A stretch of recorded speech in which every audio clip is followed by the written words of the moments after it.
कई हजार वर्ष पहले जब पृथ्वी पर एक समय में बड़े बड़े जंगल फैले हुए थे, वहां एक समय की बात है जब एक अद्भुत जीव अपनी पहचान बना रहा था। इस जीव का नाम था राजा सौर। एक बड़ा और भारी सा। उसके आकार की बहादुरी और उसकी अद्वितीय शक्ति के कारण लोग उसे डायनोसर कहा करते थे। उसकी बड़ी आंखें और खूबसूरत त्वचा उसे अद्वितीय बनाती थीं। राजा सौर जंगल का सरदार था और उसका आदर्श शिकारी था। एक दिन जब वह अपने राज्य में घूम रहा था, उसने एक अजीब महसूस किया।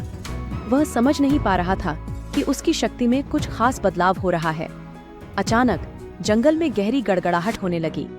एक बड़ी भूकंप ने सभी को हिला दिया। राजा सौर ने देखा कि जंगल की भूमि ऊपर नीचे हिल रही थी और वहां बहुत से पेड़ पौधे गिर रहे थे। इस भूकंप के बाद राजा सौर ने अपने साथियों को बुलाया और उनसे बातचीत की। हमें यह जानना होगा कि यह भूकंप कैसे हुआ, उसने कहा। हमें अपने जंगल की सुरक्षा के लिए तैयार रहना होगा। राजा सौर ने अपने विशाल आंखों से दूरबीन निकाली और देखा कि कुछ दूर में एक बड़ा ज्वालामुखी था जो बिल्कुल अचानक फूटा था। उसके चारों ओर भी कई छोटे छोटे ज्वालामुखियां थीं। यह ज्वालामुखियां हमारे जंगल को कुचल सकती हैं, राजा सौर ने गहरी चिंता के साथ कहा। हमें इसका सामना करना होगा इससे पहले कि वे हमें नुकसान पहुंचाएं। यह दृढ़ संघर्ष के बावजूद राजा सौर ने अपनी शक्ति से ज्वालामुखियों को हराया। जंगल में फिर से शांति बन गई और राजा सौर ने अपने लोगों को उनके सुरक्षित घरों में लौटने के लिए संकेत किया। राजा सौर की वीरता और बुद्धिमत्ता ने उसे जंगल के राजा के रूप में स्थापित किया।